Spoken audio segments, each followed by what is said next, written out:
And welcome to another episode of the Wedding Chronicles. I'm Tarnya Bennette. And I'm Callaghan.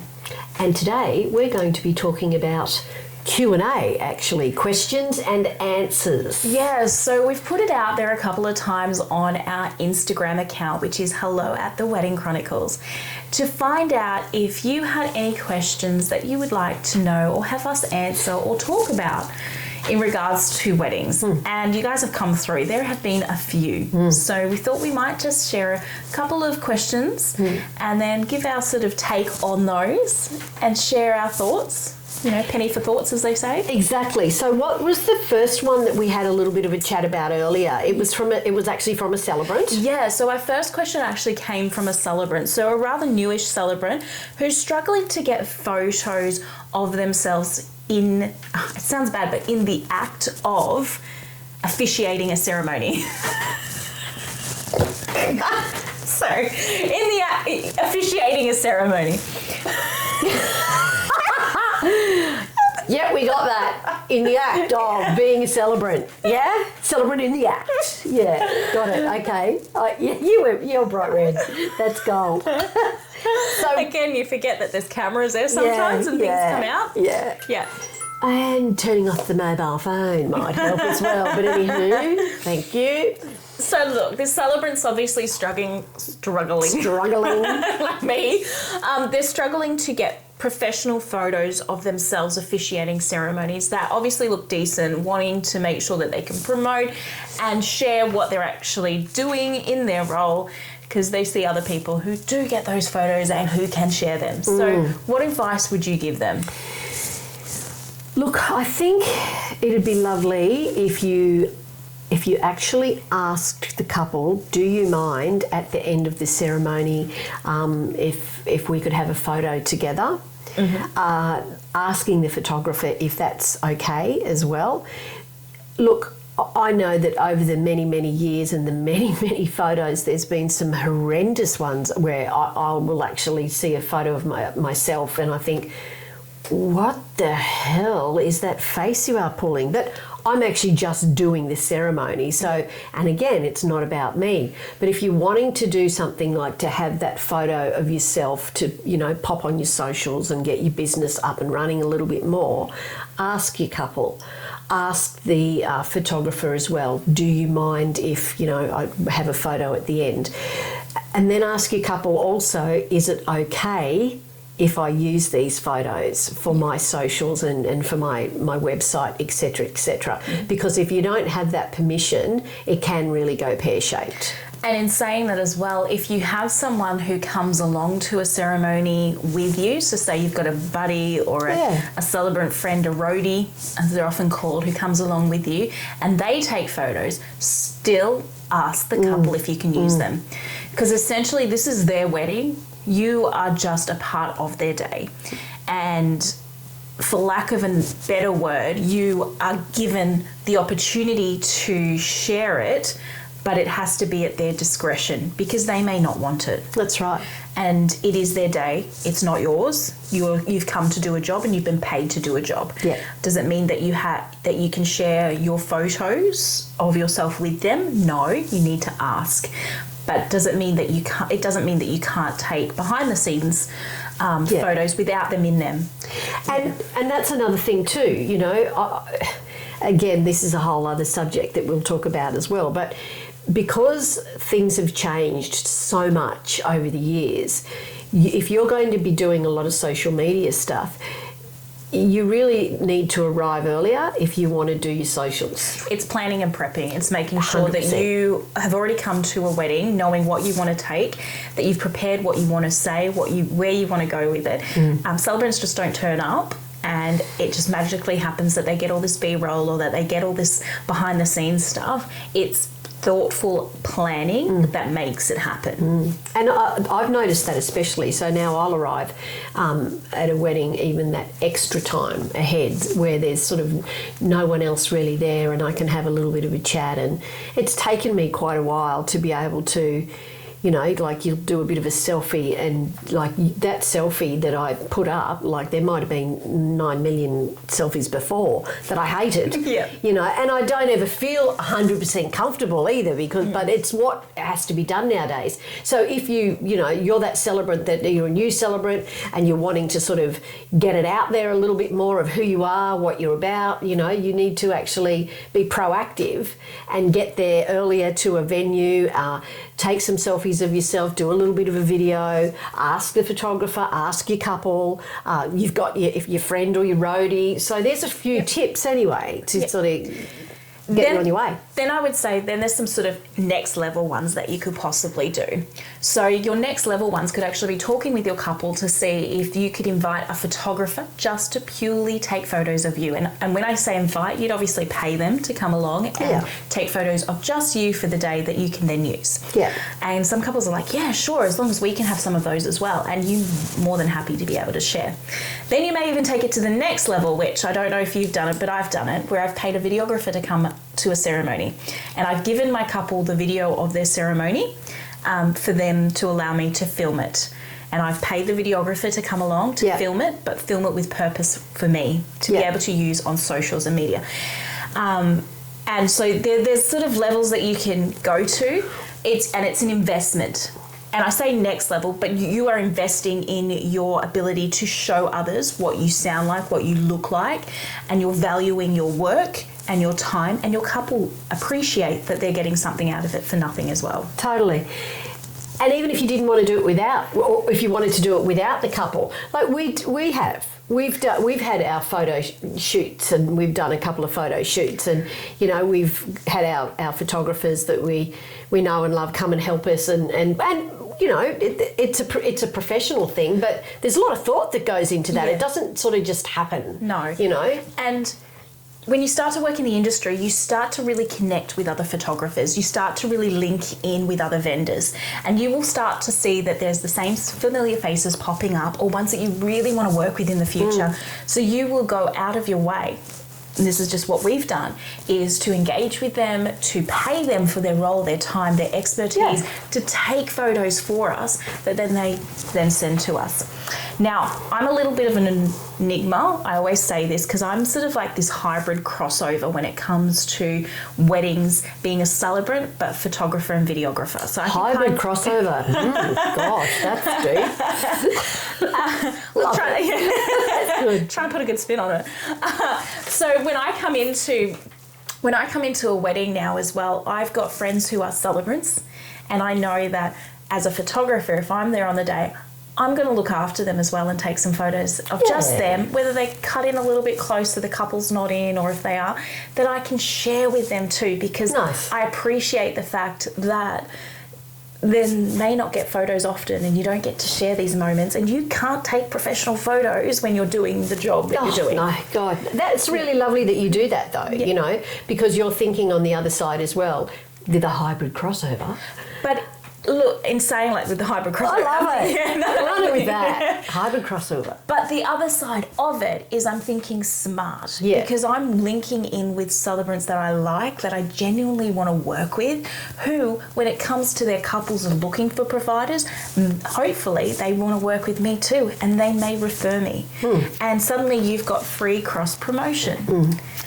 We're not going out of our way to say to celebrants or to say to couples that you need to get a photographer or a celebrant in for free, and they just do the work and expect the photos for nothing. It's about people doing their job, but just scratching backs and looking after each other and supporting. You've all got a role to do on the day, and you're going to look after the couple essentially. But if we can get some nice photos and the couple are okay for us to share, and you have those moments, then why not? So I hope that's helped. A bit of food for thought when it comes to getting photos. And don't be afraid to pay a photographer, because you will get a lot more out of the photos that you will receive, and being able to share them for a lifetime. And professional photos are always good to share. They are. And, you know, even with your website and things like that, you know, you're keeping it updated as well with your photos along the way and your stories and everything that you do. Like, people love a story. Speaking of stories, I think we might have a few to tell. down the track. We've always got stories to tell. But I think our next question might lead into a story. Which was, the mums? Yeah. Yeah. So we had a question come through. Meddling mother-in-laws. That's a hard one. It's a very hard one. And I've actually had phone calls from brides and grooms. Oh my God, Tan, what do I do here? So think about it this way as well. When you're getting married, all your emotions are heightened, okay? So the mother-in-law might not think she's meddling. Maybe she just wants a couple of things, or she hasn't been approached properly, or always try and make her feel like she is included and she matters. Don't just go, it's my wedding and I'm going to do what I want. Think about it from her point of view as well. What I'm saying is, stop and think before you actually act and react and turn it into a negative. Do everything you possibly can to make that journey, because let's face it, she's going to be in your life for a long time, so don't get off on the wrong foot. So what was the question, the meddling? What do you do if you've got meddling mother-in-laws? I should have said that in the beginning. What do you do if you've got a meddling mother-in-law? How do you handle that? What do you do? So from a bride or a groom's point of view, because I've had it with both. Have you? I want to say yes.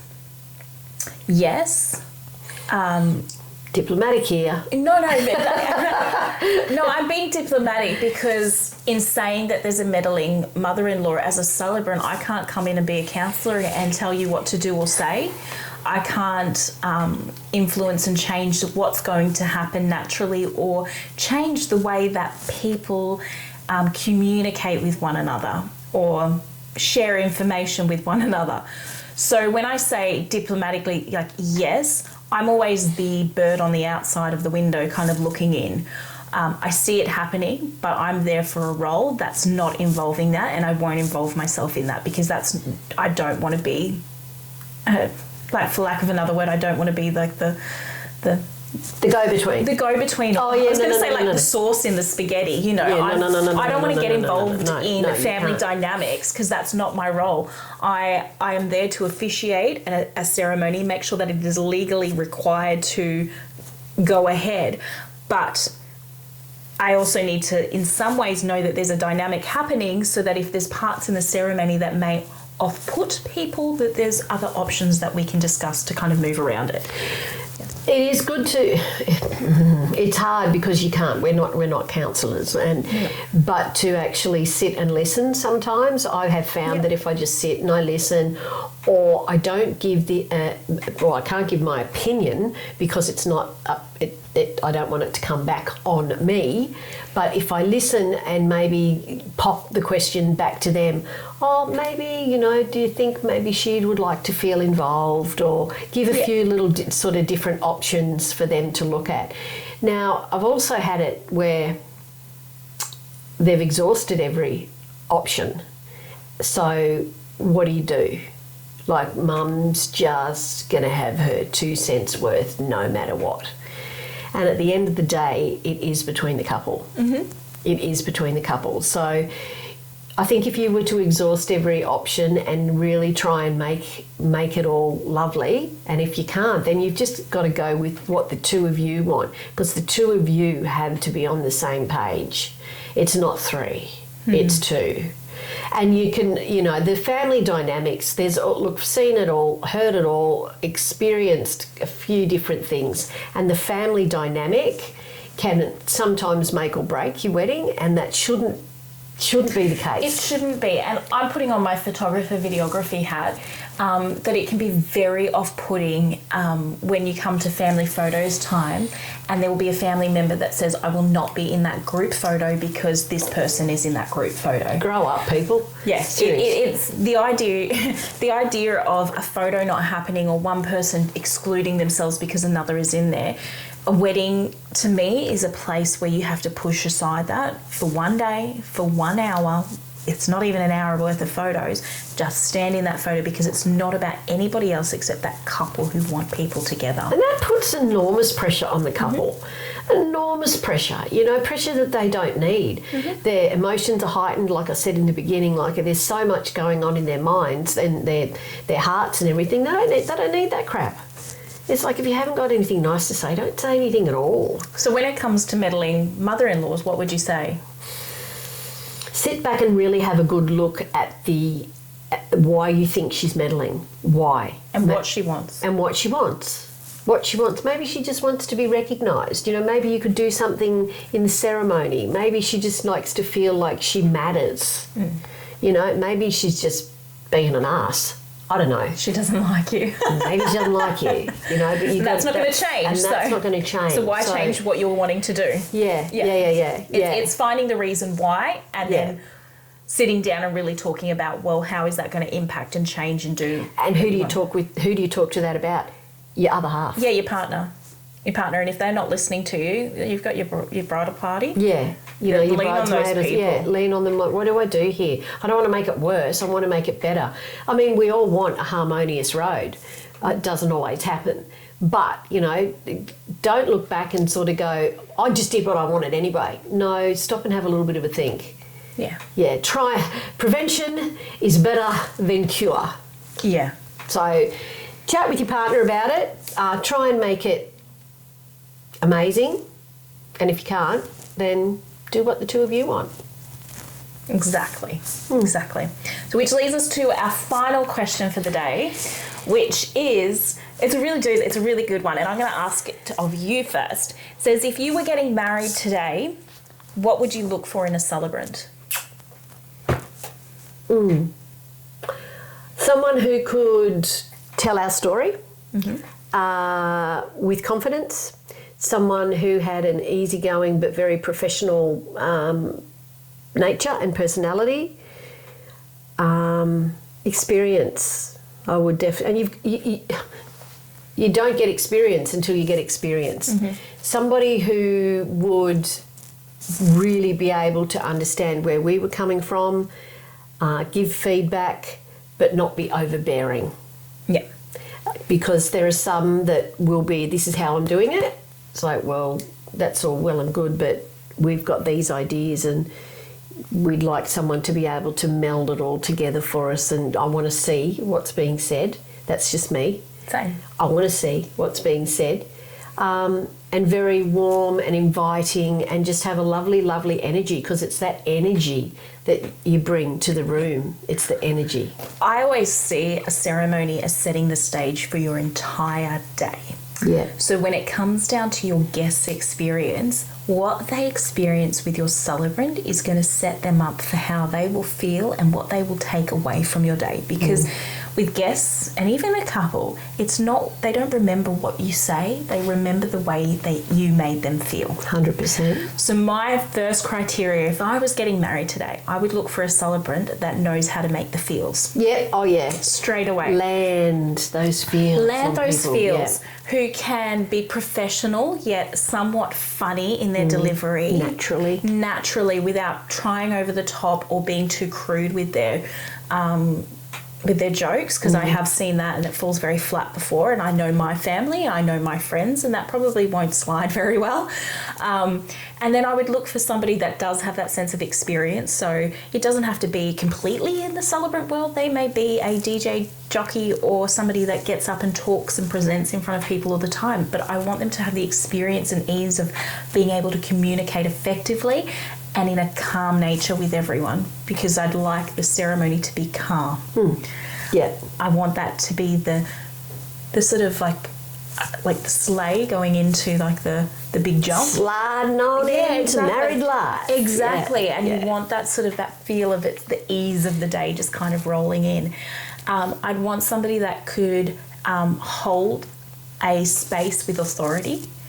That's good. Yeah, like to me, authority is very big. I'd also, and this is just a personal preference, for their speech and for the way that they talk, very to be important. quite clear and communicative, if that's the right word to say. But the words that they use are understood and accepted and flow and hit the bar right. Absolutely, yeah, absolutely. You do want somebody who can speak well. But in saying that, how would I find that person? Like, that's the other thing.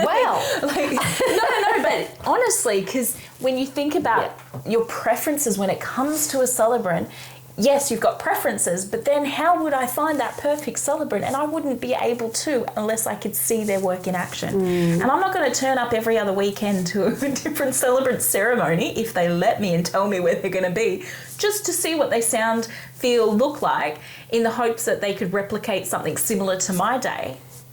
No. But wouldn't you want somebody who could... Okay, I would want somebody who could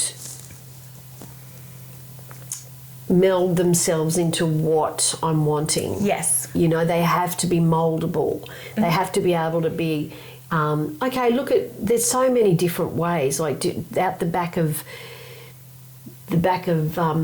what do you call it, out in the fields when you're with the cowboys and the cowgirls and you really count. That's the word, just one word, country.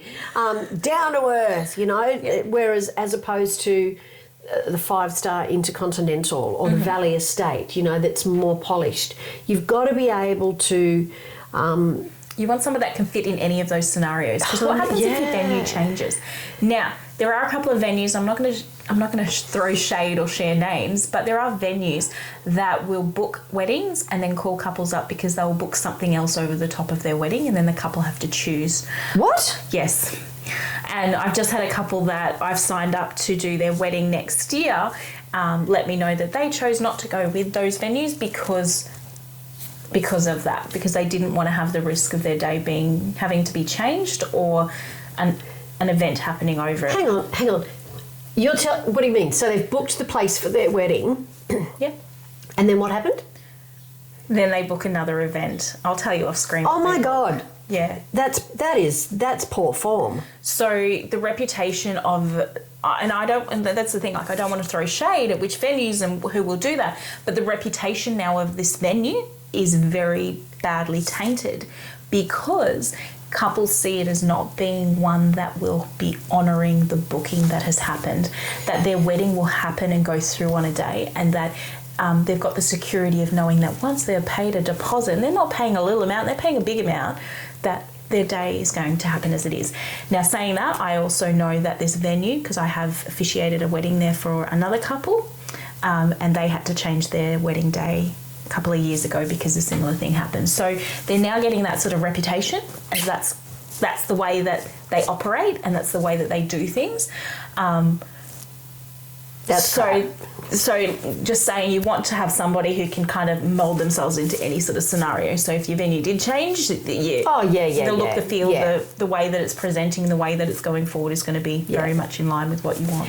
And when you do meet with a couple, they'll know whether you're the right fit or not. Absolutely. It comes down to that feels. So you'd also meet with them and you can get an idea of what they sound like, feel like, look like.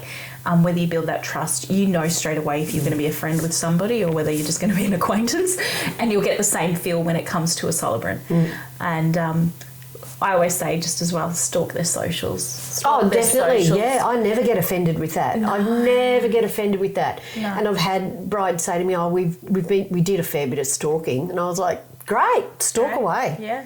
Stalk away, because that's how you know. That's how you know. Exactly. Yeah. So I think we'll wrap it up there. So there are 3 questions for the day.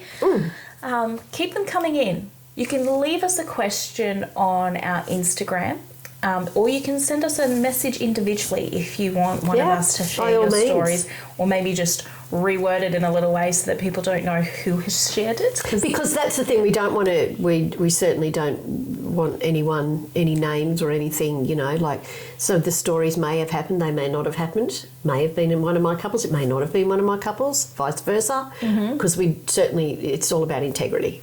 Yeah, at the end of the day, we're not going to share people's details and their personal situations. No. But we want to also let others know that if you're going through something similar, you're not the only one. But hey, everyone loves a good story. Oh, yeah. Got a few. All right, so we'll leave it there for this week. Thank you for listening and coming along for the ride. And we hope that you really get some wealth of knowledge and information out of what we can share and our point of view. And you know what? If you disagree with what we say, let us know. That's okay. Exactly. We want this to be a conversation. We don't want this to be one-sided, us just sitting here talking We want to be able to talk and have this industry build itself up and support couples and support fellow vendors so that we can all be the best that we can be. And let's have a bit of a giggle along the way. Yeah. All right. Bye. Ciao for now. See you later.